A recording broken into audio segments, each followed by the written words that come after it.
Break के बाद एक बार फिर आप सभी का स्वागत है। अगली खबर सीरिया पर किए गए इजराइल के अटैक की है। सीरिया की राजधानी दमिश्क में इजराइल ने एक सरकारी बिल्डिंग पर एयर स्ट्राइक कर दिया और इजराइल का यह अटैक सीरिया के कैमरे में कैप्चर भी हुआ। अब सवाल है कि आखिर इजराइल ने गाजा और ईरान के बाद सीरिया पर हमला कर नए युद्ध की चिंगारी क्यों लगाई? जवाब इस रिपोर्ट में देखिए।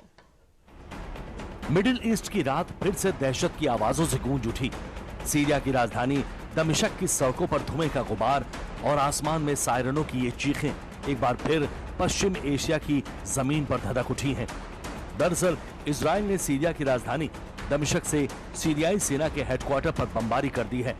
इजराइल का यह हमला सिर्फ एक सैन्य कार्रवाई नहीं है, बल्कि इसके पीछे एक जातीय तनाव, एक रणनीतिक मकसद और एक पुराने संघर्ष की कहानी है। अब आखिर क्या है वो कहानी और क्या है ये पूरा मामला, ये आपको हम बताएंगे, लेकिन पहले इजराइल के इस हमले पर एक नजर डाल देते हैं। 16 जुलाई के दिन इजराइल ने सीरिया की राजधानी दमिश्क सहित कई स्थानों पर हवाई हमले किए। इजराइल का दावा है कि ये हमले रूस समुदाय की रक्षा के लिए किए गए हैं। सीरिया के दक्षिणी शहर स्वेदा में रूस समुदाय और स्थानीय सुरक्षा बलों के बीच हिंसक झड़प के बाद ये हमले किए गए। इस हमले में अब तक 250 लोगों की मौत की खबर बताई जा रही है। सीरिया में अंदर ही अंदर जल रही शिया बनाम सुन्नी की वो आग जिसने पूरे क्षेत्र को दहकते ज्वालामुखी में बदल डाला है।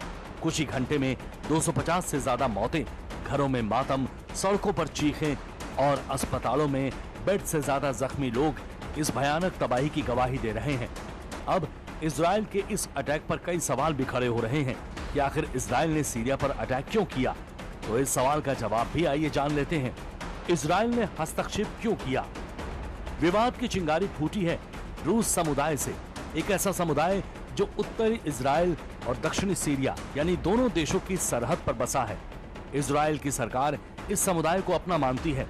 इजराइल की सरकार खास तौर पर दक्षिण सीरिया के सुवेदा इलाके में बसे रूस समुदाय को अपना बनाना चाहती है।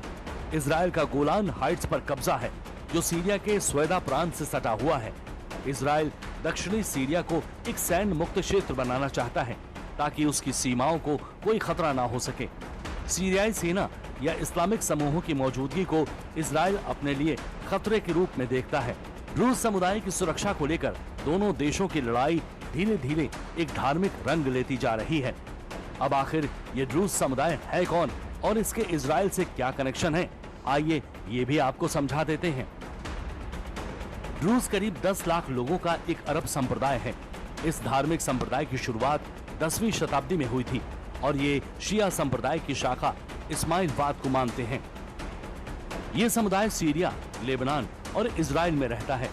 दक्षिणी सीरिया के स्वेदा प्रांत में ड्रूज बहुसंख्यक है। सीरिया में ड्रूज समुदाय देश के दक्षिण में इजरायली कब्जे वाले गोलान हाइट्स के पास 3 मुख्य प्रांतों में केंद्रित है। गोलान हाइट्स में 20,000 से ज्यादा ड्रूज रहते हैं। ड्रूज लोगों का सीरियाई सरकारों से टकराने का लंबा इतिहास रहा है। सीरिया में बशर अल असद के तख्ता पलट के बाद सीरिया में राष्ट्रपति अहमद अल शरा का शासन आया। नई सरकार और ड्रूज के बीच संबंधों में तनाव पैदा होने लगा। तनाव पैदा का प्रमुख मुद्दा ड्रूज मलेशिया का निरस्तीकरण माना जा रहा है। इजराइल का कहना है कि इजराइल के ड्रूज नागरिकों के सीरिया में ड्रूज के साथ पारिवारिक और ऐतिहासिक संबंध है। ऐसे में सीरिया में ड्रूज को होने वाले नुकसान को इजराइल अपना नुकसान समझ रहा है। इजराइल के कार्मल और गैलीली में 1,30,000 ड्रूज रहते हैं। इसको आधार बनाते हुए सीरियाई सरकार पर अपना प्रभाव बढ़ाने के लिए इजराइल ने सीरिया पर यह हमला किया है। अब सीरिया में शिया बनाम सुन्नी के इस धार्मिक लड़ाई के हालिया घटनाओं पर भी नजर डाल लेते हैं जो एक बड़ी जंग में तब्दील होती जा रही है। सीरिया में ड्रूज समुदाय का इतिहास लंबे समय से तनावपूर्ण रहा है।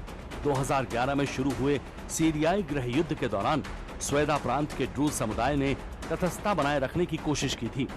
उन्होंने न तो बशर अल असद की सरकार का खुलकर समर्थन किया और न ही विद्रोही गुटों का।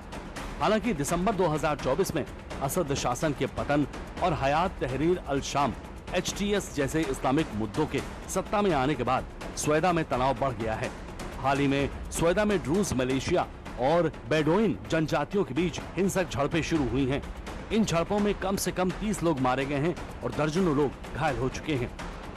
सीरिया के दमिश्क में गूंजती बमों की आवाजें सुबेदा की गलियों में बहता हुआ खून और रूस समुदाय के बीच फूटती चिंगारी अब एक खौफनाक जंग में तब्दील होने लगी है।